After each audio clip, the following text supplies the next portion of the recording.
तो guys welcome to my YouTube channel. आज हम पढ़ने वाले हैं चैप्टर 11 क्लास 12 का ऑर्गेनिज्म एंड पॉपुलेशन। तो चलो स्टार्ट करते हैं। तो सुनो, हमारे पास जो लिविंग वर्ल्ड है वो इतना डाइवर्स है, इतना फैसिनेटिंग है, इतना कॉम्प्लेक्स है, राइट। अगर हम इसे समझना चाहें इसकी कॉम्प्लेक्सिटी को तो हम कैसे जानेंगे? सुनो, यानी मैक्रोमोलिक्यूल से सेल, सेल से टिश्यू, टिश्यू से ऑर्गन, ऑर्गन से पूरा का पूरा क्या बन गया? एक ऑर्गेनिज्म बन गया। आप सुनो, मान लो ये एक बच्चा है, ये खुद क्या एक ऑर्गेनिज्म। ऐसे जब आप लोग कई सारे बच्चे जोड़ दोगे ना, है ना, कई सारे पूरे के पूरे कई सारे 10-20, तो उनको क्या बोलेंगे? पॉपुलेशन। यानी कि हमारे पास ऑर्गेनिज्म से क्या बनेगा? पॉपुलेशन। एग्जाम्पल, मानो एक बच्चा है, ठीक है, अगर हम ऐसे कई सारे बच्चों के क्लास बना दें, लाइक 11th क्लास बना दी, राइट, वो क्या होगी? पॉपुलेशन। लेकिन 11th में भी तो स्ट्रीम होती है ना, arts, commerce, medical, non medical, तो वो क्या हो गई? कम्युनिटीज़। यानी पॉपुलेशन के अलग अलग क्या बन गई? कम्युनिटीज़ बन गई, एक अलग अलग कैटेगरीज बन गई, उनको हम क्या बोलेंगे? कम्युनिटीज़, ठीक है। तो इससे एक तरीके से क्या बनेगा? उससे आगे क्या बनेगा? एक सिस्टम बनेगा जिसको हम क्या बोलेंगे? Ecosystem, right. तो हमारे पास क्या होता है? बायोलॉजिकल ऑर्गेनाइजेशन होता है जो क्या कहता है कि भाई मैक्रोमोलिक्यूल से क्या बनेगा? सेल, सेल से टिश्यू, टिश्यू से ऑर्गन, ऑर्गन से पूरा का पूरा इंडिविजुअल, देन क्या बनेगी? पॉपुलेशन। पॉपुलेशन से आगे क्या बनता है? कम्युनिटीज बनेंगे, कम्युनिटी से पूरा का पूरा सिस्टम, इको सिस्टम। और लास्ट में क्या आने वाला है? Biomes, right. तो नॉर्मल सी बात है, हम सब जानते हैं हमें क्या करना? पॉपुलेशन, पॉपुलेशन से फिर कम्युनिटीज़, कम्युनिटी से फिर क्या होगा? इकोसिस्टम, इकोसिस्टम के बाद क्या होगा? बायोम्स। और हमें सिर्फ और सिर्फ इस 11th में पॉपुलेशन ही दिया गया है इस चैप्टर में, राइट। तो सुनो, हमारे पास बेटा हमने देखा है जब सुबह सुबह ना हमारे पास बुलबुल, बुलबुल की हमें आवाज़ आ रही होती है, बुलबुल सिंगिंग कर रही होती है। अब सुनो, ये क्यों कर रही है? पहली बात तो बर्ड हमारा जो है वो सिंगिंग क्यों कर रहा है? पहली बात, क्यों कर रहा है, किस तरीके से कर रहा है, यानी हाउ एंड वाई टाइप के हमारे पास 2 क्वेश्चंस आ गए। तो बेटा पहली बात, किस तरीके से कर रहा है, कैसे कर रहा है, इसका मतलब जैसे मैं बोल पा रही हूँ, कैसे बोल पा रही हूँ, मेरे अंदर लैरिंग्स है, साउंड बॉक्स है, उसी के थ्रू मैं आवाज़ निकाल पा रही हूँ। इसी तरीके से इनके अंदर भी कोई ना कोई मैकेनिज्म रहा होगा, यानी कि इनके पास क्या होगा? वॉइस बॉक्स रहा होगा, कुछ ना कुछ वाइब्रेटिंग बोन्स होगी जिसके थ्रू बेटा ये लोग बोल पा रहे हैं, राइट। ओके, क्यों कर रहे हैं? हम लोग बात करते हैं ताकि हम कन्वर्सेशन कर सकें एक दूसरे से। इसी तरीके से जो बर्ड है उसको भी कम्युनिकेट करना है, किससे? अपने मेट से, है ना, अपने पार्टनर से। किस टाइम? ब्रीडिंग सीजन के टाइम पे, राइट। तो यानी कि हाउ, और हमें वाई वाले जो क्वेश्चन है हमें पता चल गया हाउ, कैसे कर पा रहे हैं? Through the voice box. क्यों? ताकि वो कन्वर्सेशन हो सके, कम्युनिकेट कर सके एक दूसरे से ड्यूरिंग ब्रीडिंग सीजन। तो ये सारी चीज़ें हमें पता है। आगे आओ, अब हमारे पास टर्म आती है इकोलॉजी। सुनो, इकोलॉजी क्या है बेटा? स्टडी है एक तरीके से, यानी इंटरेक्शन अमंग ऑर्गेनिज्म। अब आप लोगों क्या आप एक दूसरे से बातचीत नहीं करते? बिल्कुल करते हो, यानी इंटरेक्शन होगी ऑर्गेनिज्म के बीच में, ठीक है। इसके अलावा क्या हम नॉन लिविंग चीज़ों से इंटरेक्शन नहीं करते? एग्जाम्पल, मैं अब आपको पढ़ा रही हूँ, किसके थ्रू पढ़ा रही हूँ? फ़ोन के थ्रू पढ़ा रही हूँ, राइट, फोन पेन के थ्रू पढ़ा रही हूँ, यानी इंटरेक्शन अमंग ऑर्गेनिज्म, हम लोगों के बीच में इंटरेक्शन। इसके अलावा मेरी interaction with physical environment, right, table, chair, सारी चीज़ें जितनी भी नॉन लिविंग चीज़ें हो गई उनके साथ भी तो हम कहीं ना कहीं इंटरेक्शन कर रहे हैं ना। इसी को हम क्या बोलते हैं? Ecology, right. इसके अलावा इकोलॉजी के बेटा हमारे पास 4 बेसिस होते हैं। मैंने 4 लेवल बता दिया आपको। पहले ऑर्गेनिज्म, ऑर्गेनिज्म एक से कितने सारे बहुत सारे लोग बनेंगे तो इससे कहेंगे पॉपुलेशन, पॉपुलेशन से कई सारी कम्युनिटीज़, कम्युनिटी से बाद लास्ट में क्या बनेगा? बायोम्स। अब इसमें सिर्फ और सिर्फ हमें पॉपुलेशन ही पढ़ना है इस चैप्टर में, राइट। ऑर्गेनिज्म का जो पोर्शन था वो पहले था जो कि डिलीट हो चुका है। अब हमारे पास सिर्फ और सिर्फ पॉपुलेशन रही है। तो सुनो, पॉपुलेशन क्या है बेटा? अब तुम खुद बताओ, क्या आपने कोई ऐसा इंसान, कोई ऐसी स्पीशीज़ देखी है जो कि सिंगल हो, यानी जिसमें एक ही इंडिविजुअल हो? रेयरली ऐसा होता है ना। तो हम लोग जो हैं वो सारे किस में रह रहे हैं? ग्रुप्स में रह रहे हैं। अब ग्रुप्स में रह रहे हैं, राइट, एक एरिया में रहते होंगे, यानी एक जोग्राफिकल एरिया में आप लोग रहते हो। क्या आप लोग रिसोर्सेज शेयर नहीं करते? बिल्कुल करते हैं। यानी जो पॉपुलेशन है ना वो क्या करेगी? ग्रुप्स में रहेगी। इसके अलावा एक ही जोग्राफिकल एरिया में कहीं ना कहीं पे रह रही होगी, राइट। जैसे हम यहाँ पे रह रहे हैं, कई सारे लोग कहीं और रह रहे हैं। इसी तरीके से डिफरेंट स्पीशीज़ अलग अलग जोग्राफिकल एरिया में रह रही है। इसके अलावा क्या हम एक दूसरे से कॉम्पीट नहीं करते हैं? लाइक तुम्हारा नीट का पेपर होगा, बोर्ड के पेपर होते हैं, क्या हम एक दूसरे से कॉम्पीट नहीं करते अपने गोल तक पहुँचने के लिए? विनर सबको बनना है ना, हम रेस में दौड़ते क्यों? ताकि हम विनर बन सके, राइट। तो कॉम्पीट कर रहे हैं हम एक रिसोर्सेज के लिए, सिमिलर रिसोर्स के लिए शेयर कर रहे हैं एक दूसरे की चीज़ों को, राइट। इसके अलावा वी आर इंटरब्रीडिंग, रिप्रोडक्शन भी हम लोगों में करा जा रहा है, ठीक है। तो बेटा इंटरब्रीडिंग यानी कि सेक्सुअल रिप्रोडक्शन हो रहा है, ये इससे क्या बनेगी पॉपुलेशन। लेकिन बेटा कई सारे ऐसे लोग भी हमारे पास, कई सारे ऐसे इंडिविजुअल जो कि ग्रुप बना के हमारे पास ए सेक्सुअल रिप्रोडक्शन परफॉर्म करते हैं।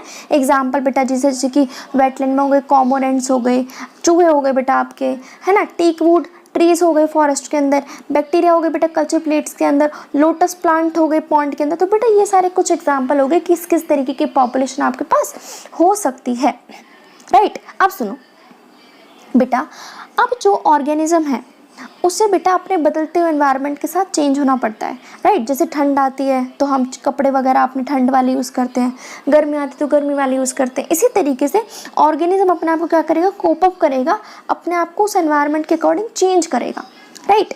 अब हमने इवोल्यूशन चैप्टर में नेचुरल सिलेक्शन पढ़ा था कि डार्विन जी ने क्या बोला था, नेचर यानी कि जो प्रकृति है वो अपने आप किसी भी स्पीशीज़ को सिलेक्ट करेगी उसके ट्रेट्स देख के, उसके कैरेक्टर्स देख के, राइट। अब सुनो आगे आते हैं पॉपुलेशन इकोलॉजी। बेटा एक कुछ नहीं है, एक हमारे यहाँ पे क्या हो रहा है, एक लिंक बन रहा है, एक ब्रिज बन रहा है बिटवीन पॉपुलेशन एंड इकोलॉजी। यानी इकोलॉजी पॉपुलेशन से लिंक कर रही है, किस रेफरेंस में, जेनेटिक्स और इवोल्यूशन के रेफरेंस में, राइट। अब सुनो हमारे पास बेटा क्वेश्चन बनता है पॉपुलेशन और एक तरीके से इंडिविजुअल ऑर्गेनिज्म और पॉपुलेशन में क्या क्या डिफरेंसेस होते हैं। तो सुनो, हमने बेटा सुना होगा कि भाई इस इंसान का भी बर्थ हुआ है, इस बच्चे का बर्थ हुआ है, या फिर ये एज जो इंसान था उसकी डेथ हो गई है, राइट। यानी जो हमारे पास जो इंडिविजुअल जो ऑर्गेनिज्म होगा, एक ऑर्गेनिज्म, उसकी या तो डेथ हो सकती है या फिर उसका बर्थ हो सकता है, राइट। लेकिन अगर मैं बेटा पूरी पॉपुलेशन की बात करूँ तो हम क्या बोलते हैं, भाई इस महीने में इतने बच्चे पैदा हुए हैं, इस साल में इतने लोगों की डेथ हुई है। लाइक कोरोना वायरस आया था उसमें हम बर्थ रेट बता रहे थे, सॉरी डेथ रेट बता रहे थे कि कितने लोगों की डेथ हुई है, कितने लोगों की नहीं हुई है, राइट। तो इंडिविजुअल की अगर मैं बात करूँ तो हमारे पास बर्थ और डेथ की बात करते हैं, जैसे कि हमारा जन्म हुआ है, कभी ना कभी डेथ होगी। बट अगर पॉपुलेशन की बात करें तो पॉपुलेशन में बर्थ रेट होगा और क्या होगा, डेथ रेट होता है, ठीक है। तो यानी कि ये सारी चीज़ें हमारे किसके अंदर मिलेंगी, पॉपुलेशन के अंदर मिलेंगी, बर्थ रेट और डेथ रेट। एग्जाम्पल मानो आपके पास 20 लोटस प्लांट है, राइट। उसमें बेटा आपके पास ना 8 और ऐड हो गए हैं, ठीक है, 8 न्यू प्लांट ऐड हो गए, तो कितने हो गए, 28 हो गए। अब आपको बर्थ रेट निकालना है, तो कितने ऐड हुए, 8 डिवाइड बाई 20, आपके पास आंसर आएगा 0.4 की रेट से आपके पास बर्थ हो रहा है लोटस प्लांट का पर ईयर, ठीक है।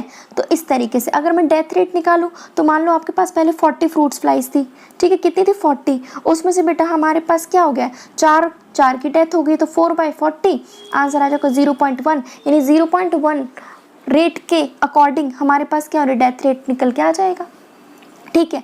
नेक्स्ट आता है हमारे पास एट्रीब्यूट, क्या क्या कैरेक्टर्स हो सकते। तो पहला कैरेक्टर क्या था, हमारे पास बर्थ रेट होगा या फिर डेथ रेट होगा पॉपुलेशन का। बट अगर सेकंड की बात करें तो हमारे पास होता है बेटा सेक्स रेशियो। समझाती हूँ, अगर हम इंडिविजुअल की बात करें, हम किसी बच्चे को देख के क्या बोलते हैं, अगर वो लड़की हो तो बोलेंगे लड़की, अगर वो लड़का होता तो क्या बोलते हैं, लड़का बोलते हैं। बट अगर मैं पूरे अगर हम एक इंडिया की बात करते हैं तो हम एक तरीके से बोलेंगे ना, भाई हमारे पास इतने तो फीमेल्स हैं, इतने मेल्स हैं हमारे पास, यानी परसेंटेज की बात करते हैं। यानी बेटा हम सेक्स रेशियो की बात करेंगे कि इतने हमारे पास मेल हैं, इतने हमारे पास फीमेल हैं, ठीक है। एग्जाम्पल 60% पॉपुलेशन में फीमेल्स हो गई, 40% हमारे पास मेल्स हो गए। तो 2 एट्रीब्यूट्स होते हैं, पहला एट्रीब्यूट क्या था हमारे पास, बर्थ रेट और डेथ रेट, और सेकेंड एट्रीब्यूट क्या, सेक्स रेशियो, राइट। अब सुनो हमारे पास बेटा पॉपुलेशन अगर मैं निकालना चाहूँ कि हमारे पास कितने अलग अलग तरीके की डिफरेंट एजेस में मैं निकालना चाह रही हूँ कि मेरे पास किस किस तरीके की पॉपुलेशन प्रेजेंट है एज के अकॉर्डिंग, उन्हें बोलते हैं एज पिरामिड। एग्जाम्पल समझाती हूँ बेटा, सुनो हमारे पास ना प्री रिप्रोडक्टिव होते हैं, पहली बात मतलब जो कि बेटा बच्चे हो गए, ठीक है, यानी 13-14 से एज के जो कम है वो वाले प्री रिप्रोडक्टिव लोग हो गए। रिप्रोडक्टिव यानी हम लोग जैसे हो गए रिप्रोडक्टिव जो कि 30 तक की एज में होंगे, 18 to 30। पोस्ट रिप्रोडक्टिव यानी कि जो एजड लोग हो गए, राइट। अब सुनो ये होते हैं एज पिरामिड 1, 2, 3। ये क्या बता रहे हैं हमें कि पॉपुलेशन किस तरीके से ग्रोथ कर रही है, किस तरीके से नहीं। अब तुम खुद बताओ, इसमें पहले वाले में एक्सपेंडिंग 3 तरीके के होता है, एक्सपेंडिंग, स्टेबल, डिक्लाइनिंग। एक्सपेंडिंग तुम खुद सोचो, ये प्री रिप्रोडक्टिव बच्चे इतने ज़्यादा हैं तो तुम्हें खुद नहीं लगता जब बच्चे इतने ज़्यादा होंगे तो पॉपुलेशन भी आगे जाके ज़्यादा होगी, क्यों, ये बच्चे आगे जाकर रिप्रोडक्शन करेंगे, फिर रिप्रोडक्शन करेंगे तो और अपने जैसे और बनाएंगे, तो एक तरीके से ये एक्सपेंडिंग होगा ना, और बढ़ता जाएगा बढ़ता जाएगा बढ़ता जाएगा। अगर मैं स्टेबल की बात करूँ, यहाँ पे बच्चे भी इतने और पेरेंट्स भी इतने, तो आगे क्या रहेगी, जो हमारी जो पॉपुलेशन वो क्या रहेगी, स्टेबल रहेगी। डिक्लाइनिंग, बच्चे कम हैं और बेटा रिप्रोडक्टिव वाले जो लोग हैं वो ज़्यादा हैं, तो इससे क्या होगी बेटा, पॉपुलेशन एक तरीके से कम होगी। क्यों? क्योंकि जो हमारे जो बच्चे आगे जाने वाले रिप्रोडक्टिव एज में, वो बेटा एक तरीके से उनकी खुद की पॉपुलेशन कम है, तो आगे उनकी पॉपुलेशन भी क्या बनेगी, कम बनेगी। तो ये हमारे पास एज पिरामिड्स है ह्यूमन पॉपुलेशन के, एक्सपेंडिंग, स्टेबल, डिक्लाइनिंग, 3 होते हैं हमारे पास। ठीक है, तो सुनो, अब पॉपुलेशन का साइज हमें बेटा कुछ कुछ चीज़ें बताता है। एग्जाम्पल, हमें वहाँ का स्टेटस बता रहा है कि वहाँ का जो हैबिटेट है वो किस तरीके का है। ठीक है, अभी मैंने आपको बताया कि हमारी जो स्पीशीज़ है ना, स्पीशीज़ के अंदर क्या होता है बेटा, कंपटीशन हो रहा होता है। हम ह्यूमन है, हमारे अंदर ही खुद कंपटीशन है, और अगर स्पीशीज़ की बात करें तो उसका उस स्पीशीज़ का किसी और के साथ होगा कंपटीशन, राइट। तो सुनो, हमारे बेटा प्रेडेटर, उसका खतरा रहता है, किस तरीके का पेस्टिसाइड की एप्लीकेशन हम यूज़ कर रहे हैं उसके इफेक्ट के बारे में बात होती है। ठीक है, एग्जांपल प्रेडेटर का अगर मैं बताऊं, शेर है बेटा, शेर किसके पीछे भागेगा, लोमड़ी के पीछे, तो एक तरीके से प्रेडेटर का एक तरीके से इम्पैक्ट पड़ेगा ना उस पर। अगर मैं पेस्टिसाइड की बात करूँ, मानो बेटा एक खेत है, खेत में आपने क्या डाल दिया, पेस्टिसाइड, अब उससे क्या होगा, अच्छे वाले भी मर जाएंगे चीज़ें और बेकार वाले लोग भी मर जाएंगे, तो उसका भी एक तरीके से इम्पैक्ट दिखेगा पॉपुलेशन पे, राइट। तो हमारे पास बेटा पॉपुलेशन कम भी हो सकती है, ज़्यादा। अगर मैं कम की बात करूँ तो लेस देन 10 हमारे पास बेटा साइबेरियन क्रेन्स हैं भरतपुर वेटलैंड्स में। ठीक है, और बेटा अगर मिलियंस की बात करूँ, कई सारे मिलियंस में बात करूँ तो पॉपुलेशन वो क्लाइमेडोमोनास की, राइट। तो बेटा इस तरीके से मैं बता सकती हूँ सारी की सारी चीज़ें। अब आती है पॉपुलेशन डेंसिटी, इसको बेटा एन से मेजर करते हैं। पॉपुलेशन डेंसिटी मतलब हमारे पास टोटल कितनी पॉपुलेशन है, टोटल नंबर क्या है पॉपुलेशन, उसको बोलते हैं पॉपुलेशन डेंसिटी। अब हम पे पता कैसे चलेगा पॉपुलेशन डेंसिटी कितनी है कितनी नहीं, तो बेटा हम नंबर्स के थ्रू हम काउंट कर सकते हैं, है ना। आगे और अलग अलग क्राइटेरिया आएंगे, हम किस तरीके से पॉपुलेशन डेंसिटी निकाल के देंगे। एग्जाम्पल, अगर बेटा मैं बोलूँ आपके पास 200 कैरेट ग्रास है पार्थिनियम, और बेटा एक बनियन ट्री है, तो आप खुद बोलोगे मैम किसकी पॉपुलेशन ज़्यादा है, 200 कैरेट ग्रास की। लेकिन बेटा हम यहाँ पे फोकस करेंगे बायो मास पे। तुम खुद बताओ, तुम्हारा इतना बड़ा बनियन ट्री है, उसका साइज़ कितना ज़्यादा है, उसका वेट कितना ज़्यादा है, लेकिन अगर मैं 200 कैरेट ग्रास की बात करूँ तो वो कितने कम है ना। तो बेटा यहाँ पे हम नंबर्स को इतनी इंपॉर्टेंस नहीं देंगे, हम यहाँ पे बेटा बायोमास को लेंगे, उसकी परसेंट कितना वो कवर कर पा रहा है एरिया को, राइट, कितना उसका बायोमास है, ये हम यहाँ पे चेक करेंगे। क्योंकि ना हम इतनी बड़ी पॉपुलेशन को हम काउंट नहीं कर सकते, इतना ईजी नहीं है कि हम उसको काउंट कर लें, राइट। तो हम यहाँ पे बायोमास को इम्पॉर्टेंस देंगे, राइट। दूसरा, अब बेटा हम ना अब डेंसिटी की बात करेंगे। फर्स्ट तो हो गया हमारा बायोमास, दूसरा हमारे पास मान लो एक तुम्हारे पास पॉन्ड है, तुम्हें रिलेटिव डेंसिटी के अकॉर्डिंग पता लगाना है कहाँ पॉपुलेशन ज़्यादा है कहाँ कम। मान लो बेटा एक यहाँ पे मछुआरा है ना, वो यहाँ पे बेटा ट्रैप के थ्रू, जाले के थ्रू फिश को पकड़ रहा है। मान लो पहली बार उसके पास आई 4, दूसरी बार बेटा उसके पास आई दूसरे उसमें ट्रैप में 8, तो इसके अकॉर्डिंग यानी यहाँ पे जो पॉपुलेशन है वो ज़्यादा डेंस है, यानी यहाँ पे डेंसिटी काफ़ी ज़्यादा है फिशेस की एज़ कम्पेयर टू दिस। तो यहाँ पे हम फिश के थ्रू यानी फिश कॉट पर ट्रैप, इसके थ्रू हम रिलेटिव डेंसिटी पता लगा सकते हैं, राइट। दूसरा बेटा, अब हम एक तरीके से, अब तुम खुद बताओ कि जंगल में आप लोग शेरों को गिन के आते हो कि भाई इतने शेर प्रेजेंट है इस गुफा में, इतने शेर प्रेजेंट है, नहीं ना। आप कैसे पता करोगे, उसके पैरों के थ्रू, ठीक है, उसके यानी कि पग मार्क्स कहाँ कहाँ पड़े हैं, या फिर उसके जो बेटा वेस्ट पड़ा है फीकल मैटर, उसके थ्रू आप पता लगा दो कि आपके पास कितने बेटा टाइगर्स प्रेजेंट है नेशनल पार्क के अंदर या फिर रिजर्व्स के अंदर, राइट। ये होता है। अब आगे सुनो पॉपुलेशन ग्रोथ।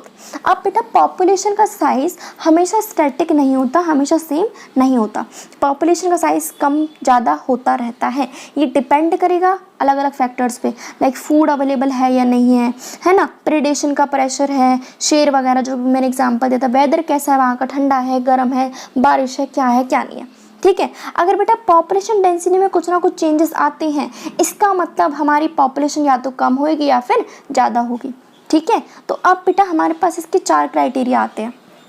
नंबर 1, इसको देखो बेटा, नेटिलिटी, यानी कि जब हमारे पास बेटा बर्थ रेट होते हैं, नेटिलिटी तो यानी पॉपुलेशन में इसने क्या किया, ऐड ऑन किया, पॉपुलेशन को क्या किया, जितने बर्थ होंगे उतनी पॉपुलेशन क्या होगी, इंक्रीज होगी, राइट। दूसरा है मॉर्टेलिटी, मॉर्टेलिटी यानी मर गया, यानी डेथ रेट हो गया, तो डेथ रेट ने क्या किया, पॉपुलेशन में बेटा क्या किया, माइनस किया ना, एक तरीके से पॉपुलेशन हमारी कम हुई, ठीक है। फिर आता है बेटा इमिग्रेशन। इमिग्रेशन आई से याद रखो इनसाइड, जब बेटा बाहर से कोई लोग हमारे ही हैबिटेट में रहने आ जाए तो उसे क्या बोलते हैं, इमिग्रेशन।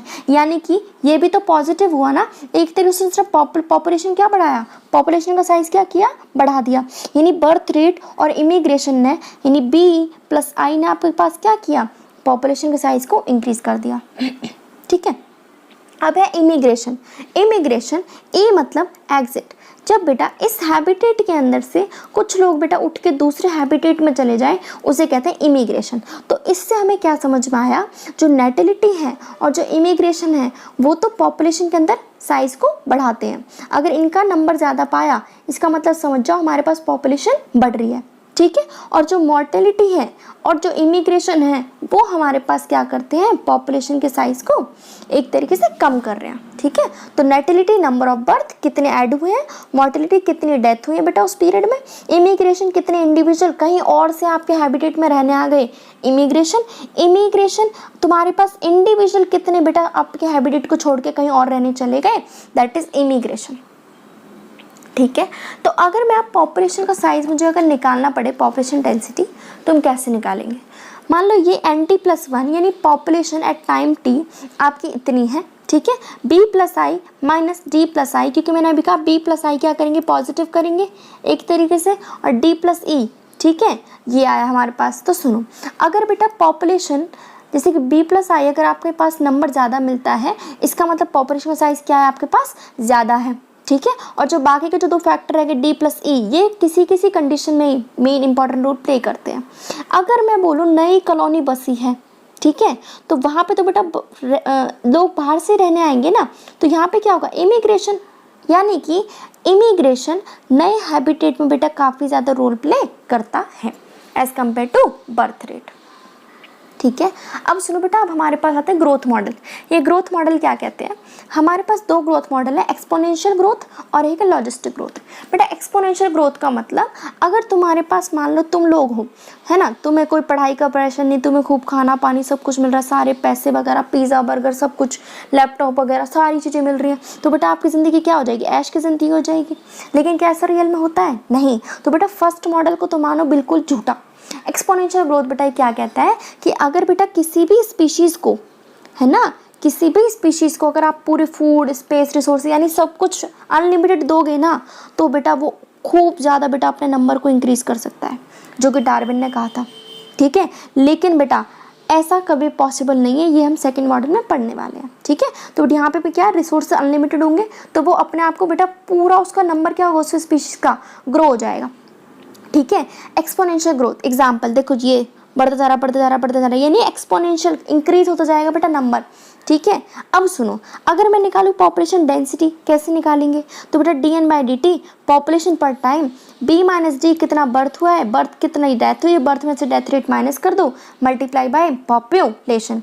अब बेटा B-D क्या होगा आपके पास, R मतलब इंट्रिंसिक रेट बेटा, ये हमें इंट्रिंसिक रेट होता है। ठीक है, कितनी हमारे पास कितनी बर्थ हुए हैं, कितने बर्थ में से कितना डेथ रेट माइनस कर दिया। ठीक है, एग्जांपल 100 बच्चे आपके पास पैदा हुए हैं, 60 लोग मर गए, कितनी आपके पास आर की वैल्यू आ गई, 40।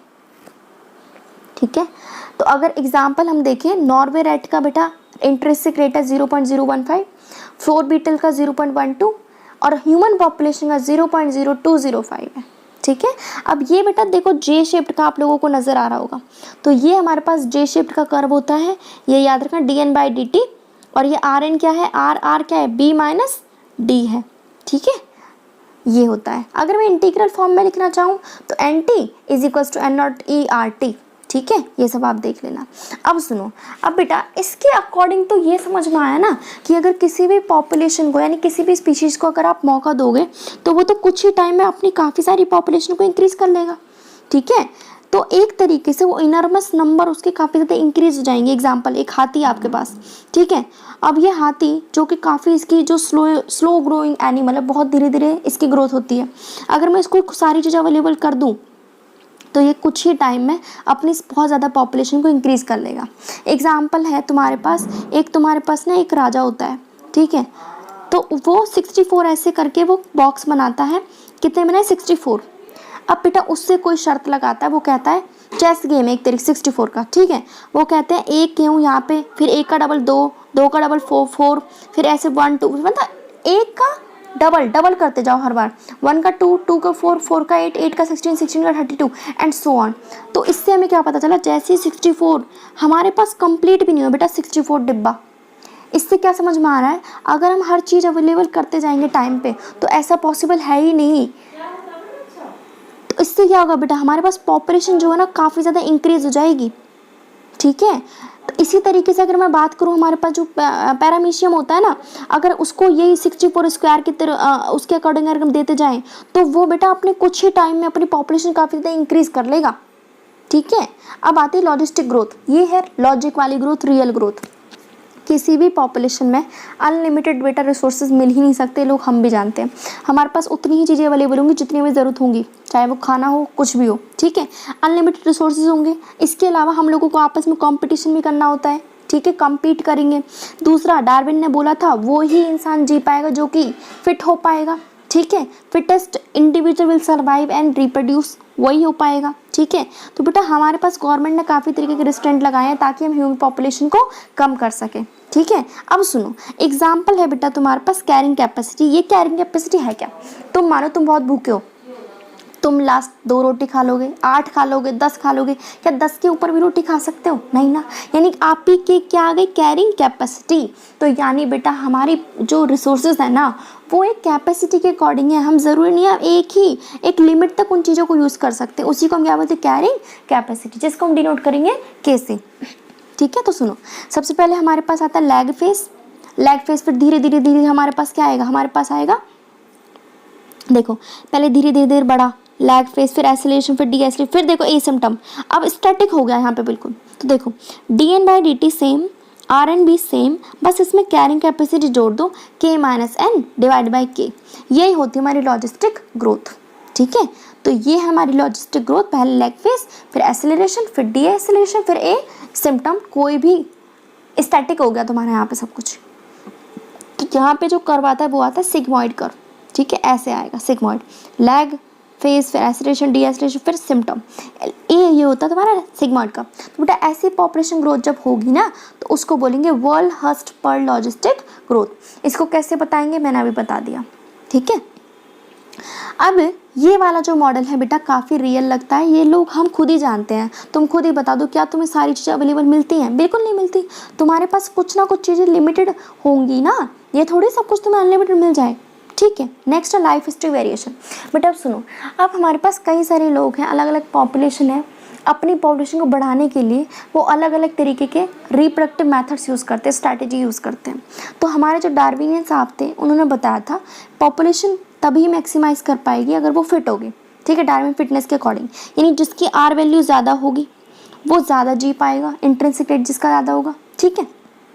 तो सुनो, अलग अलग ऑर्गेनिज्म अलग अलग रिप्रोडक्शन जो अपना स्ट्रेटेजी अपना रहे हैं। एग्जाम्पल, कुछ ऑर्गेनिज्म है जो कि एक ही बार बेटा रिप्रोडक्शन करेंगे, एग्जाम्पल पैसिफिक सैल्मन, भाई सैल्मन फिश, बैम्बू।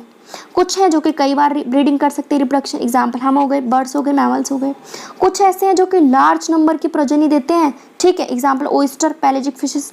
कुछ है जो कि small number of large size of spring देंगे, हम हो गए बर्ड्स, मैमल्स हो गए। तो बेटा इस तरीके से हमारे पास अलग अलग तरीके की लोगों ने मेथड्स, पॉपुलेशन ने अलग अलग तरीके की स्ट्रैटेजीज अपना रखी है ताकि वो उन चीज़ों को अपनी पॉपुलेशन को स्टेबल कर सकें और पॉपुलेशन को बढ़ा सकें। अब सुनो, पॉपुलेशन इंटरेक्शन। क्या आपने कभी ऐसा देखा है कि इस अर्थ पे सिर्फ एक स्पीशीज़ हो, नहीं ना। तो कोई भी हैबिटेट हो वहाँ पे एक स्पीशीज़ तो सरवाइव होना ज़रूरी नहीं है ना कि वहाँ पे एक स्पीशीज़ हो, कई सारी स्पीशीज़ होती हैं। एग्जाम्पल रैट, रैबिट, एलिफेंट, हम लोग हो गए खुद, कई सारे बैक्टीरिया, कई सारे वायरस, अलग अलग स्पीशीज़ हमारे पास है ना। तो कोई भी एक ऐसा हैबिटेट नहीं है जहाँ पे सिर्फ एक ही स्पीशीज़ रही हो, राइट। अब रहने के लिए किसी भी स्पीशीज़ को क्या रिक्वायरमेंट होती है भाई, नॉर्मल सी बात है। मैं अगर अपनी बात करूँ तो मैं किस पे डिपेंडेंट हूँ, प्लांट के ऊपर। अगर प्लांट नहीं होगा तो क्या हम लोग सर्वाइव कर सकते हैं, नहीं। तो बेटा इसी तरीके से एग्जाम्पल मानो तुम्हारा शेर है, अगर बेटा शेर हमारे क्या होता है कार्निवोर, अगर उसके पास बेटा कोई और स्पीशीज मान लो डियर अगर नहीं हुआ तो क्या शेर जिंदा रह पाएगा? नहीं। तो बेटा कोई भी रिक्वायरमेंट, मिनिमम रिक्वायरमेंट क्या है कि एक स्पीशीज को दूसरे स्पीशीज पे डिपेंड होना पड़ेगा अपने भोजन के लिए, अपने खाने के लिए, ठीक है। यानी कि प्लांट स्पीशीज खुद यहाँ तक कि सरवाइव नहीं कर सकती। कैसे? तुमने पढ़ा होगा अपनी क्लासेस में, जो हमारे प्लांट होते हैं वो डायरेक्टली नाइट्रोजन को यूज नहीं कर सकते, है ना। वो नाइट्रोजन को पहले नाइट्रेट्स के अंदर बेटा पहले ब्रेक डाउन करवाएंगे, देन फिर उसको यूज करते हैं वो, राइट। नेक्स्ट हमारे पास खुद प्लांट यहाँ तक कि पॉलिनेशन अपना कंप्लीट नहीं करवा सकता अगर प्लांट एनिमल नहीं हुआ तो प्लांट को किसकी जरूरत पड़ गई? एनिमल्स की भी पड़ गई। तो यानी कि एनिमल्स, प्लांट्स, माइक्रोब्स अकेले रह ही नहीं सकते, आइसोलेट हो ही नहीं सकते, है ना। तो वो कहीं ना कहीं एक दूसरे से इंटरेक्शन कर रहे हैं ना, बातचीत कर रहे हैं ना, एक दूसरे के साथ मिलकर रह रहे हैं ना, क्या बनवाने के लिए? बायोलॉजिकल कम्युनिटी बनाने के लिए, राइट। अब सुनो, हमारे पास आती है बेटा इंटर स्पेसिफिक इंटरेक्शन। समझा देती हूँ। इंटर मतलब दो, है ना, जैसे कि इंटर स्कूल कंपटीशन, एक स्कूल ये, उनके बीच में कंपटीशन होता है ना। इसी तरीके से इंटर स्पेसिफिक यानी एक स्पीशीज ये, इन दोनों के बीच का interaction known as interspecific interaction. कितनी हो सकती है बेटा? हमारे पास 6 होती हैं। नंबर 1 म्यूचुअलिज्म मतलब सबका साथ सबका विकास। स्पीशीज इसको भी फायदा होगा, इसको भी फायदा होगा। कंपटीशन, तुम खुद बताओ क्या कंपटीशन में कोई फायदा होता है? नहीं। अभी जैसे वॉर हुई है इंडिया और पाकिस्तान की, तो हमारे को भी नुकसान हुआ है और उनको भी नुकसान हुआ है। तो कंपटीशन में दोनों का ही क्या होगा? नुकसान ही होना है। प्रेडेशन, तुम खुद बताओ, अगर बेटा हमारे एक तरीके से शेर किसको ईट कर रहा है? लोमड़ी को। तो क्या शेर का यहाँ पे फायदा हुआ, लेकिन क्या लोमड़ी का फायदा हुआ? नहीं।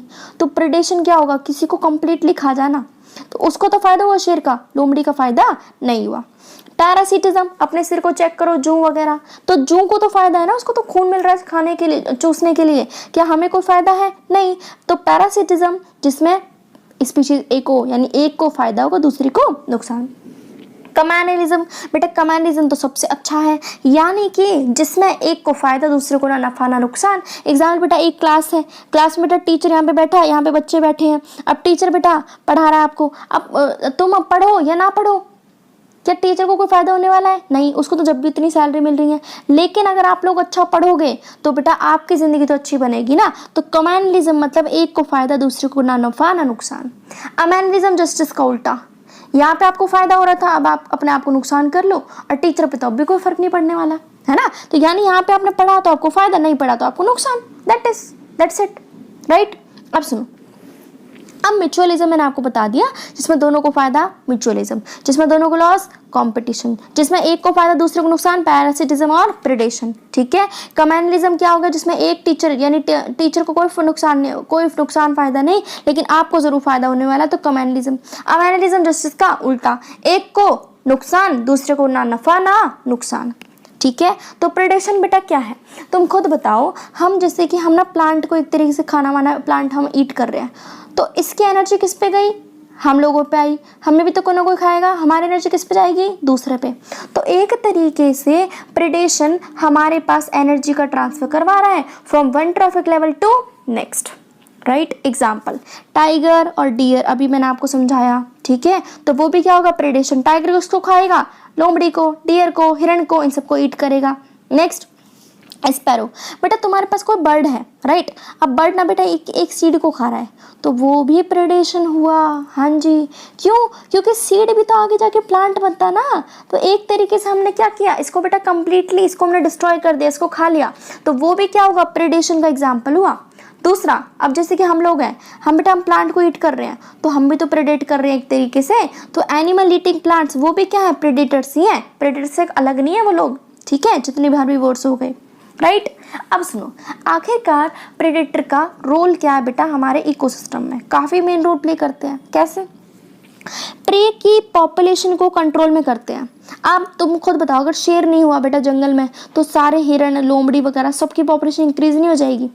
अब इंक्रीज हो जाएगी तो बेटा आपस में लड़ झगड़ के अपनी ऑलरेडी बेटा अपनी पॉपुलेशन खत्म कर देंगे। एक तरीके से ये पॉपुलेशन को कंट्रोल कर रहे हैं, ठीक है। क्योंकि अगर प्रे की पॉपुलेशन बढ़ गई, इंस्टेबिलिटी आ जाएगी बेटा इकोसिस्टम में, है ना। जैसे कि मान लो यहाँ पे तुम्हारे पास ना मैंने एक स्पीशीज यहाँ पे छोड़ दी इस जंगल में, ठीक है, लेकिन इसको खाने वाला कोई नहीं है, प्रेडेटर कोई भी नहीं है, तो तुम्हें लगता है इसकी पॉपुलेशन काफ़ी इंक्रीज हो जाएगी, इकोसिस्टम इनबैलेंस होगा नहीं होगा? बिल्कुल होगा।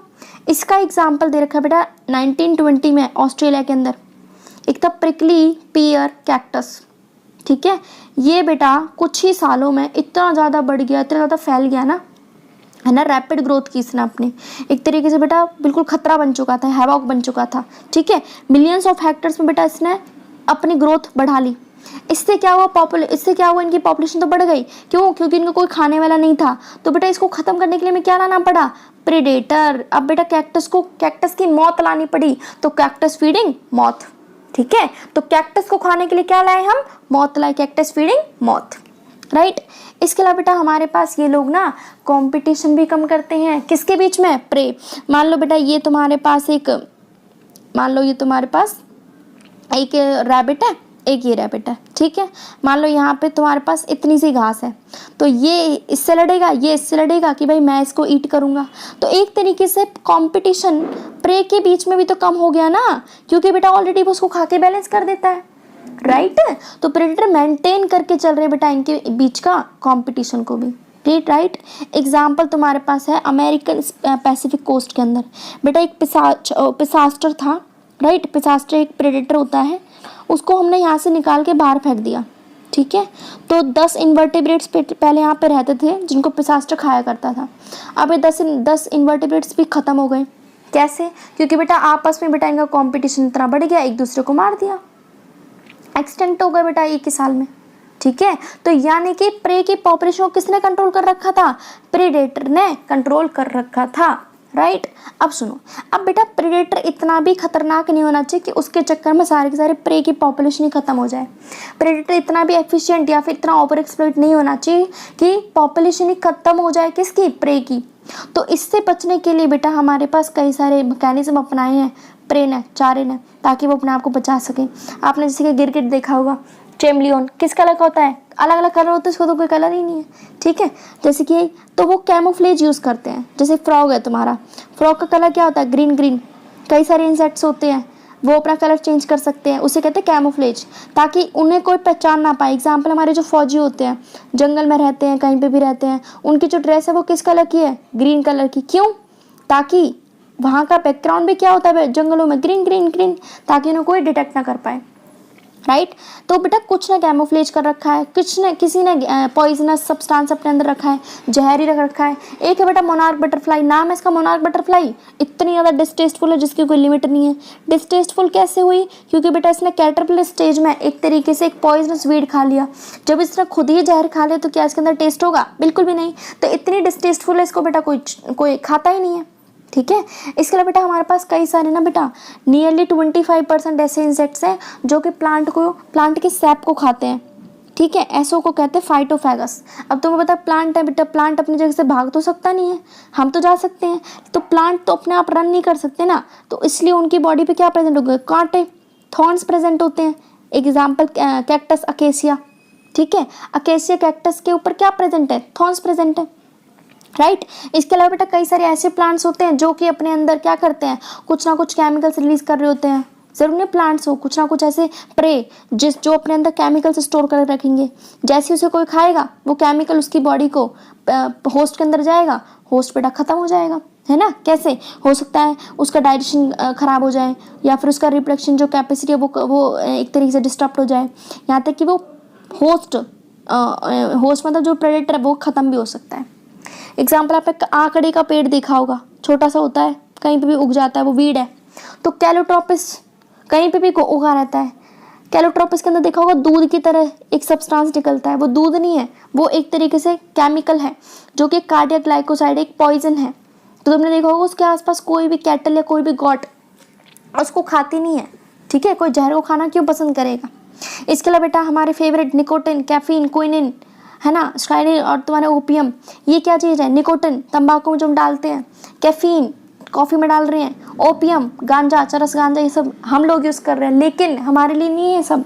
ये बेटा प्लांट्स ने अपने अंदर खुद ये चीज़ें बनवाई थी ताकि उनको कोई ईट ना कर सके, और देखो हम लोग इन्हें यूज़ कर रहे हैं। राइट। तो ये क्या किया? किसी ने बेटा कैमोफ्लेज कर लिया, कोई मोनार्क बटरफ्लाई कोई डिस्टेस्टफुल हो गया, किसी ने पॉइजन अपनी बॉडी में बना लिया। राइट। किसी ने केमिकल स्टोर कर रखे हैं, है ना, कोई जहर निकाल रहा है, कोई nicotine, caffeine, quinine, opium, sativa, ये सब रख रहा है अपनी बॉडी के अंदर ताकि प्रेडेटर से वो लोग बच सके, राइट। इसके बाद आता है कंपटीशन। अब कंपटीशन का मतलब क्या है, तुम खुद मानो, एक बच्चा ये है, एक बच्चा ये है, पेपर है बेटा नीट का। अब नीट में बेटा रैंक तो किसी की आएगी ना, नंबर 1 पे तो कोई एक ही बच्चा आ पाएगा, 2 पे तो नहीं आ पाएंगे, 2 बच्चे एक रैंक पे। तो इनके बीच में क्या होगा, कंपटीशन होगा कि भाई मैं फर्स्ट आऊँगा, मैं फर्स्ट आऊँगा। तो ज़रूरी नहीं है कंपटीशन हमेशा क्लोज रिलेटेड स्पीशीज़ में हो, अनरिलेटेड स्पीशीज़ में भी हो सकता है। एग्जाम्पल, मान लो ये घास है, ठीक है, यहाँ पे रैबिट है, यहाँ पे मान लो फ्रॉग है, ठीक है, और तुम्हारा गॉट मान लो, घास है सिर्फ इतनी सी, इनके बीच में भी तो फिर कंपटीशन होगा कि नहीं मैं खाऊंगा, मैं खाऊंगा, मैं खाऊंगा ग्रास को। तो इन अनरिलेटेड स्पीशीज़ के अंदर भी हो सकता है, राइट। एग्जाम्पल है बेटा, अमेरिका की एक बेटा लेक है, ठीक है, लेक थी, तो वहाँ पे क्या था, पहले फिश रहा करती थी वहाँ पे, ठीक है। अब बेटा वहाँ पे आ गए मेहमान, कौन, विजिटिंग फ्लैमिंगो आ गए। अब विजिटिंग फ्लैमिंगो और तुम्हारे पास फिश, दोनों का खाना था सेम, जू प्लैंकटन, यानी रिसोर्सेज क्या थे इनके, सेम।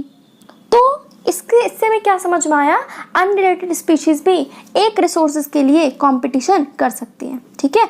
इसके अलावा ज़रूरी नहीं रिसोर्स जब कम होंगे तो ही कंपटीशन होगा, जब रिसोर्सेज कई ज़्यादा होते हैं, काफ़ी ज़्यादा, तो भी कंपटीशन हो सकता है, राइट। तो यानी कि कैसे, मान लो एक तुम्हारे पास यहाँ पे खेत है, ठीक है, यहाँ पे हमने 2 बकरी छोड़ दी, एक बकरी तो काफ़ी ज़्यादा खाती है, एक बकरी काफ़ी कम खाती है, यानी एक की फीडिंग एफिशिएंसी क्या है, काफ़ी ज़्यादा हाई, दूसरी की काफ़ी कम है। तो फ़ायदा किसको होगा, जिसकी फीडिंग एफिशिएंसी अच्छी होगी, है ना। तो यानी कंपटीशन क्या कहता है, जिसकी फिटनेस यानी जिसकी जो आर वैल्यू ज़्यादा होगी वो ज़्यादा ही सर्वाइव कर पाएगा, राइट, वो ज़्यादा सुपीरियर हो पाएगा।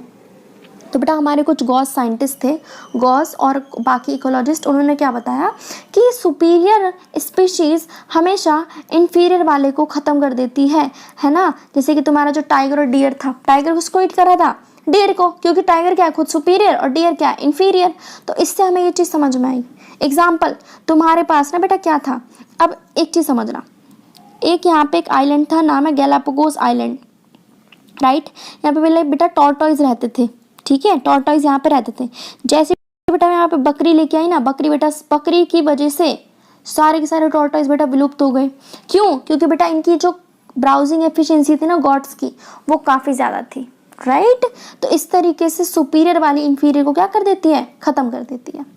नेक्स्ट कॉम्पिटिटिव रिलीज, इसका मतलब क्या है, खतरा तुम्हारे सिर से हटा दिया, है ना। मान लो यहाँ पे तुम्हारे पास क्या है, एक जंगल है, इसमें से मैंने सारे शेर बाहर निकाल दिए, तो यहाँ पे जो इन्फीरियर स्पीशीज है वो अच्छे से ग्रो कर पाएगी ना, जितने जो डियर वगैरह थे वो सारे अच्छे से रह पाएंगे, इन्फीरियर स्पीशीज।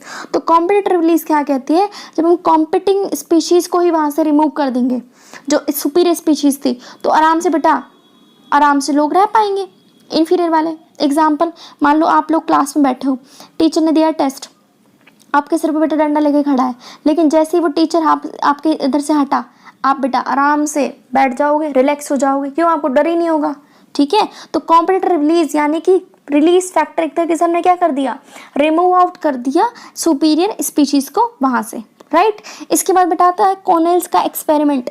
इन्होंने हमें क्या बताया कि सुपीरियर एक स्पीशीज थी जो कि बैलेनस थी। कौन थी, बैलेनस। ये बेटा पहले किसको खाया करती थी, कैथैलेमस को, लेकिन जैसे ही हमने बैलेनस को वहाँ से हटा दिया ना, तो कैथैलेमस बेटा अपनी पॉपुलेशन उन्होंने क्या कर दी, इंक्रीज कर दी, ठीक है। तो ये एग्जाम्पल होगा कॉम्पिटिटिव रिलीज का। इसके अलावा हर्बीवोर्स और प्लांट काफ़ी ज़्यादा अफेक्टेड होते हैं ड्यू टू कॉम्पिटिशन। क्यों, क्योंकि हम लोग बेटा एक ही जगह पे रह रहे हैं, और जो कार्निवोर होते हैं वो बेटा किसी की भी चीर फाड़ वगैरह आराम से कर सकते हैं। तो ज़्यादा खतरा किसको है, हर्बीवोर्स को और प्लांट्स वगैरह को है, ठीक है। इसके बाद आता है गॉस कॉम्पिटिटिव एक्सक्लूसिव प्रिंसिपल। इसका मतलब क्या कहता है, हम लोग जानते हैं, अगर बेटा एक ही रिसोर्स है और उस पर बेटा डिपेंडेंट काफ़ी लोग हैं, ठीक है, कंपटीशन काफ़ी तगड़ा है, तो बेटा वो लोग आपस में मिलकर रह नहीं सकते। क्यों, क्योंकि इन्फीरियर वाली को बेटा कौन खत्म कर देगा, सुपीरियर वाला। इसका मतलब हमें कुछ ना कुछ बेटा मेथड, कुछ ना कुछ बेटा मैकेनिज्म बनाना पड़ेगा, जिससे क्या हो सके, हमारे पास को एग्जिस्टेंस हो सके। को एग्जिस्टेंस मतलब भाई तू भी रह ले साथ मिलके, मैं भी रह लेता हूँ, ठीक है। पहले जबकि इनके बीच में लड़ाई होती थी, अब नहीं होगी कोई लड़ाई, ठीक है, कैसे करते हैं? Resource partitioning.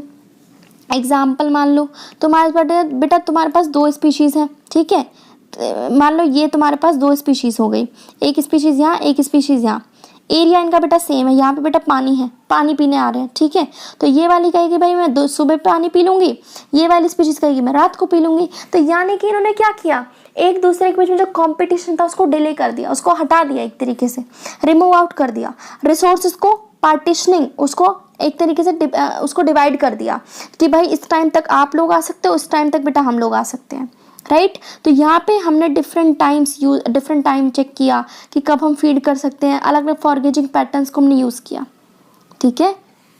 तो इसको प्रूफ भी करके दिखाया मैकआर्थर साइंटिस्ट ने, ठीक है। कैसे किया, इन्होंने बोला देखो पहले 5 लोग थे, वो मिल के साथ नहीं रहते थे, लेकिन जैसे ही रिसोर्स पार्टीशन किया तो एक ही पेड़ पे बेटा 5 के 5 जिंदा रह गए, कोई भी कंपटीशन उनके बीच में नहीं हुआ, आराम से कोएग्जिस्ट कर गए, क्योंकि उन्होंने बेटा टाइम अलग अलग चूज़ किया ना। तो ये कॉम्पिटिटर एक तरीके से यहाँ पे हमने क्या किया, कम कर दिया competition due to resource partitioning, right. फिर आता बेटा पैरासिटिज्म। पैरासिटिज्म क्या है, पैरासिटिज्म मतलब पैरासाइट, है ना। तुम्हारे सिर पे मान लो क्या है, जू बैठी है, तो वो क्या है, पैरासाइट, यानी जो मेरी बॉडी के ऊपर रह के अपना खाना ड्राइव करते हैं, that is known as parasite. अब पैरासाइट कहाँ रहता है, होस्ट की बॉडी पे, होस्ट स्पेसिफिक, यानी उसको को इवॉल्व होना पड़ेगा। मतलब मान लो मैंने सिर पे ना अपने सीरम यूज करना स्टार्ट कर दिया, अब सीरम के अंदर है केमिकल, तो बेटा उसको उस केमिकल से लड़ने के लिए भी ताकत चाहिए, यानी उसे कुछ ना कुछ बेटा मैकेनिज्म अपनाना पड़ेगा जिससे उस सीरम के इफेक्ट को न्यूट्रलाइज कर सके, ठीक है। बाकी हम लोग जानते हैं बेटा अलग अलग लाइफस्टाइल होती है पैरासाइट की। एग्जाम्पल, उसके अंदर अननेसेसरी सेंस ऑर्गन नहीं होते, तुम खुद बताओ, वो मेरी बॉडी के ऊपर ऑलरेडी प्रेजेंट है मेरे सिर पे, उसको क्या जरूरत है भाई कुछ सेंस करने की, ठीक है। उसको चिपकना मेरी बॉडी पे तो क्या चाहिए, एडहेसिव ऑर्गन। सक्कर्स खून चूसना तो क्या चाहिए, सक्कर्स चाहिए। उसको डाइजेस्ट सिस्टम नहीं चाहिए, क्यों, जब मेरी ब्लड ही उसने बेटा सक कर लिया, ब्लड के अंदर क्या प्रेजेंट थे, सारे न्यूट्रिशन, तो उसको क्या जरूरत है बेटा डाइजेस्ट सिस्टम की, ऑलरेडी सब कुछ वहाँ पे न्यूट्रिशन बन के आए हैं। हाँ इनकी हाँ रिप्रोडक्टिव कैपेसिटी काफ़ी है, अगर तुम्हारे सिर पे एक जो चढ़ गई ना, अगले दिन बेटा 50 मिलेंगी, क्योंकि इनकी जो रिप्रोडक्टिव कैपेसिटी वो काफ़ी ज़्यादा हाई है, ठीक है। तो इनकी जो लाइफ साइकिल वो काफ़ी कॉम्प्लेक्स होती है, ये 1 या 2 होस्ट को यूज़ करते हैं अपनी लाइफ साइकिल को कंप्लीट करने के लिए। एग्जाम्पल बेटा लिवर फ्लूक, ये पैरासाइट है, ये स्नेल या फिर फिश पे डिपेंड होता है ताकि लाइफ साइकिल को कंप्लीट कर सके। इसके अलावा है मलेरिया, मलेरिया का हम लोगों ने पढ़ रखा है। मलेरिया बेटा यहाँ पे क्या होगा, हमें होस्ट की ज़रूरत पड़ेगी, ठीक है। तो बेटा ऐसे पैरासाइट जो कि होस्ट पे डिपेंड है, ठीक है। अब खुद बताओ, अगर मानो तुम्हारे पास तुम्हारे पास एक गाय है, गाय के ऊपर बेटा कई सारे टिक्स लगे हों, कई सारे कीड़े, ठीक है। एक गाय ये हेल्दी है, तो तुम खुद बताओ बीमारी किसको ज़्यादा लगेगी। अच्छा तुम अपना आपको सोचो, एक बच्चा है जो कि बीमार रहता है, एक बच्चा जो बीमार नहीं रहता, तो ज़्यादा मरने के चांस किसके हैं, जो बीमार रहेगा, ठीक है। इसी तरीके से जिसके ऊपर बेटा पैरासाइट बैठा रहेगा उसको बेटा ज़्यादा खतरा है, किससे, प्रेडेटर से, क्योंकि वो हाईली वल्नरेबल होते हैं, उनको प्रेडेशन आराम से किया जा सकता है, आराम से बेटा उसको शिकार किया जा सकता है, ठीक है, क्योंकि उसकी बॉडी खुद क्या हो गई है, फिजिकली वीक, ठीक है। तो पैरासाइट हमारे पास 2 तरीके के, एक्टो पैरासाइट यानी कि जो बॉडी के ऊपर रहते हो, एग्जाम्पल जू हो गए बेटा ह्यूमंस के ऊपर, लाइस, टिक्स हो गए बेटा डॉग्स पे। इसके अलावा बेटा हमारे पास ना वेल होती है, ठीक है, वेल के ऊपर बेटा कोई बैठा रहता है, कॉपी पॉट्स, ठीक है। इसके अलावा बेटा कसकटा क्या है, पैरासाइटिक प्लांट है, ये खुद प्लांट की बॉडी के ऊपर रहता है और उसी से बेटा न्यूट्रिशन ड्राइव करता है, तो ये भी एक तरह से क्या होगा, एक्टो पैरासाइट हो गया, ठीक है। फिर आते हैं एंडो पैरासाइट, एंडो मतलब अंदर, एंडो अंदर यानी जो बॉडी के अंदर रहते हैं, ठीक है। एग्जाम्पल लिवर के अंदर, किडनी के अंदर, लंग्स के अंदर, आरबीसी के अंदर। अब इनकी जो लाइफ साइकिल काफ़ी कॉम्प्लेक्स होती है, ठीक है। इनका जो मॉर्फोलॉजिकल एनाटॉमिकल फीचर तो सिंपल होगा, लेकिन इनके जो रिप्रोडक्टिव जो कैपेसिटी वो काफ़ी ज़्यादा हाई होती है ना। फिर आता है ब्रूड पैरासिटिज्म। ये ब्रूड पैरासिटिज्म क्या है, सुनो, मान लो ये तुम्हारे पास एक घोंसला है, ठीक है, किसका घोंसला है, कौवे का। अब कौवे का यहाँ पे एक बच्चा रखा है, यहाँ पे बेटा कोयल आई, कोयल ने भी अपना बच्चा यहाँ पे रख दिया। अब ये दोनों बच्चे क्या सेम दिखते हैं, ठीक है। तो बेटा इस कौवे को पता ही नहीं चलेगा मेरा कौन सा बच्चा है, मेरा कौन सा नहीं है, तो वो इन्हीं को अपना समझ के बेटा पालता रहता है, ठीक है। अपना न्यूट्रिशन खाना पानी जो भी देता रहेगा। अब जैसे बेटा बच्चे बड़े हो जाएंगे छोड़ के भाग जाएंगे बेटा बच्चे। तो ब्रूड पैरासिटिज्म क्या है, जिसमें पैरासिटिक बर्ड अपने एग्स को होस्ट के नेस्ट के अंदर रख देता है और फिर होस्ट उन्हें अपना ही समझ के इंक्यूबेट उनको इंक्यूबेट करता है। ठीक, क्योंकि बेटा काफ़ी ज़्यादा वो रिजेंबल एक तरीके से दिख रहे हैं, चाहे वो कोयल के बच्चे हो या कौवे के सारे सिमिलर दिख रहे हैं। ठीक है, तो एग्जाम्पल कोयल और क्रो का समझा दिया मैंने। इसके बाद आता है कम्युनलिज्म। कम्युनलिज्म का मतलब वही वाली बात है बेटा, टीचर पढ़ा रहा है आपको, अगर आप पढ़ोगे तो आपका फ़ायदा ही होगा बिल्कुल। तो यानी कि टीचर को ना कोई नुकसान ना कोई फ़ायदा। ठीक है, आप चाहे पढ़ो या ना पढ़ो, लेकिन अगर आप पढ़ोगे तो आपको ज़रूर फ़ायदा होगा।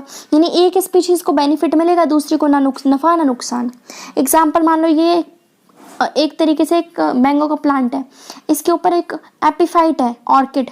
अब क्या मैंगो को नुकसान होगा? मैंगो इतना बड़ा और ये ऑर्किड इतना छोटा सा, लेकिन ऑर्किड को तो रहने की जगह मिल गई ना। एग्जाम्पल नंबर 1 ये। ठीक है, नेक्स्ट तुम्हारे पास वेल है, वेल के ऊपर बेटा बैठा बार्निकल। अब वेल बेटा जब मूव करेगी बार्निकल भी मूव करेंगे, तो फायदा किसका हुआ? बार्निकल्स का। क्या वेल को कोई फायदा है? नहीं, ना उसको कोई नुकसान ना कोई फायदा। नेक्स्ट है बेटा हमारे पास कैटल, एग्रेट का एक बर्ड होता है। सुनो, ये मानो तुम्हारे पास यहाँ पे एक गाय है। ठीक है, गाय बेटा ज़मीन पे चल रही है घास। अब घास पे यहाँ पे कई सारे क्या बैठे होंगे? इंसेक्ट्स। अब इंसेक्ट्स यहाँ पे बैठे हैं, वो उड़ उड़ के ऊपर आएंगे। अब पीछे पीछे ना कैटल के साथ चलता रहता है कैटल इग्रेट। अब कैटल इग्रेट उन सारे के सारे बर्ड्स को खा लेगा। तो फायदा किसका हुआ? कैटल इग्रेट का। क्या कोई गाय का नुकसान हुआ? नहीं। तो यानी कि इसमें हम ये सब चीज़ें यहाँ पे बेटा पढ़ने वाले हैं। ठीक है, ये हमारा कम्युनलिज्म के एग्जाम्पल है। नेक्स्ट बेटा सी एनेमन। ये रहा सी एनेमन। इसके ऊपर ना बेटा कई सारे स्टिंगिंग टेंटिकल्स होते हैं, मान लो तलवार टाइप है ना, कांटे कांटे से होते हैं। इसके अंदर बेटा बैठी रहती है फिश, क्लोन फिश। अब ये क्लोन फिश के अंदर बैठी है, प्रोटेक्शन किसको मिलेगी? फिश को। क्या उसको कोई नुकसान होगा सी एनेमन को? कुछ भी नहीं। क्या फ़ायदा होगा? कुछ भी नहीं। तो बेटा यहाँ पे जो छोटी स्पीशीज़ होगी उसको तो बेटा फ़ायदा होगा, और जो बड़ी स्पीशीज़ होगी उसको कोई फ़ायदा नहीं होगा, ना ही उसको कोई नुकसान। तो याद रखना, ये 4 एग्जाम्पल हमारे हो गए। फिर आता है म्यूचुअलिज्म। म्यूचुअलिज्म मतलब सबका साथ सबका विकास, राइट। यानी कि जब दोनों ही स्पीशीज़ को बेनिफिट मिलने वाला है वो होगा म्यूचुअलिज्म। हम लोगों ने पढ़ रखा लाइकन। लाइकन बेटा रिलेशनशिप शो करते between fungus, algae, cyanobacteria, right. इसी तरीके से बेटा माइकोराइजा होता है। माइकोराइजा फंगस और प्लांट के बीच में रिलेशनशिप दिखाता है। फंगस कहाँ लगी रहती है? रूट्स के अंदर। अब रूट्स के अंदर फंगस लगी तो फंगस क्या देगी उसको निकाल के?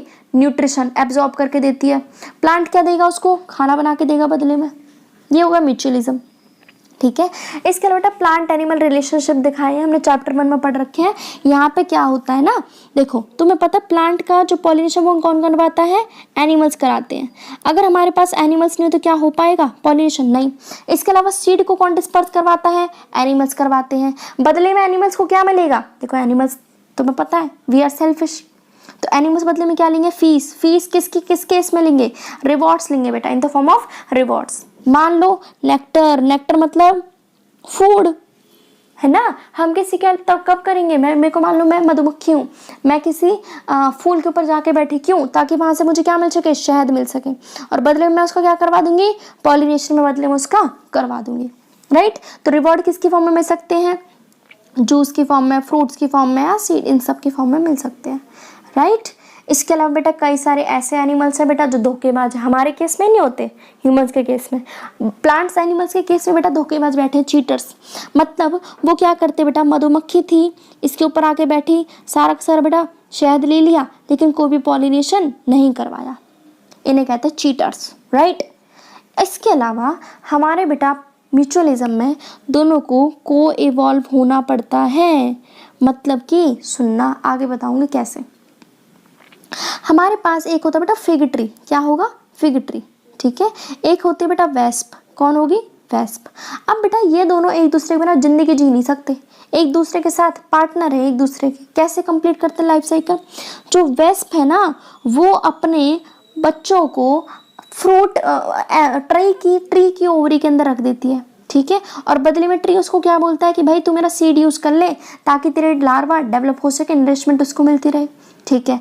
वेस्प बदले में क्या करवाएगा? पॉलिनेशन करवाएगा। एक चीज क्लियर याद रखो, बाहर से कोई भी एनिमल अगर आ रहा है तो वो पॉलिनेशन ही कराएगा। और प्लांट्स के पास क्या होता है? खाना, है ना। तो प्लांट्स बदले में क्या देगा? उसको खाना भी देगा। इस केस में बस एक्स्ट्रा दे रहा है ओवी पोजिशन, यानी रहने की भी जगह दे रहा है। राइट है। इसके बाद है ऑर्किड्स। ऑर्किड्स, यहाँ पे बेटा ऑर्किड्स कई सारे ऐसे होते हैं जिनके पास अच्छी अच्छी बेटा डाइवर्सिटी है, अच्छे अच्छे बेटा फ्लावर्स होते हैं, अलग अलग फ्लोरल पैटर्न्स हैं, ठीक है। क्यों? ताकि हम लोग अट्रैक्ट कर सकें पॉलिनेटर्स को पॉलिनेशन के लिए, एग्जाम्पल बीज को, बमल बीज को, ठीक है। तो एक होता है ऑफ्राइसिस। ये क्या होता है सुनो, ये जो ऑफ्राइसिस है ना तुम्हारे पास, ये खुद क्या है? मेल, पहले समझ लेना। लेकिन इसके जो पत्ते हैं वो होते हैं फीमेल की तरह दिखने लगते हैं, ठीक है, फीमेल की तरह दिखते हैं। अब बाहर से एक आया मेल उठ के, ये क्या कर देगा? यहाँ पे कॉपुलेशन कर देगा। था ये खुद क्या? मेल, ये भी क्या है? मेल। सूडो कॉप्यूलेशन, यानी कि एक तरीके से बेटा धोखा हो गया। क्या हो गया? धोखा। तो ये हमारे पास होता है, यानी कि सेक्सुअल डिसीट। क्या होगा? सेक्सुअल डिसीट, यानी एक पेटल जो फ्लावर का है वो फीमेल की तरह दिखने लगता है साइज में, कलर में, मार्किंग में। तो मेल भी आएगा, अट्रैक्ट होएगा और बेटा सूडो कॉपरेशन करके भाग जाएगा, है ना, उसके साथ धोखा हो गया। अब बेटा वही वाला जब सेम भी, वही मेल भी जो था, जो सूडो कॉपलेट करके गया था, जब वो किसी दूसरे फ्लावर पे बैठेगा तो जितने भी उसके ऊपर जो जड़े थे ना पोलन्स, वो सारे के सारे दूसरे फ्लावर के ऊपर चले जाएंगे। क्या हो गया? पॉलिनेशन हो गया। अब सुनो, जो मैंने ऊपर बोला था कि म्यूचुअलिज्म में हमें को इवॉल्व होना पड़ता है, मतलब जो मेरा मेल भी था ना, वो मेल वाला जो फ्लावर था जो फीमेल की तरह लग रहा था, अब मान लो वही फीमेल अपने फ्लावर का या फिर पेटल्स का स्ट्रक्चर चेंज कर देती है, तो इसको भी चेंज करना पड़ेगा। समझ में आ रहा है? यानी फीमेल बी अगर अपने पैटर्न को, फीमेल बी का जो कलर था अगर वो चेंज होता है तो ऑर्किड को भी को इवॉल्व होना पड़ेगा, अदरवाइज काम नहीं चलेगा, राइट। तो यहाँ पे हमारा बेटा चैप्टर फिनिश होता है। जिसको भी पसंद आए प्लीज़ लाइक, कमेंट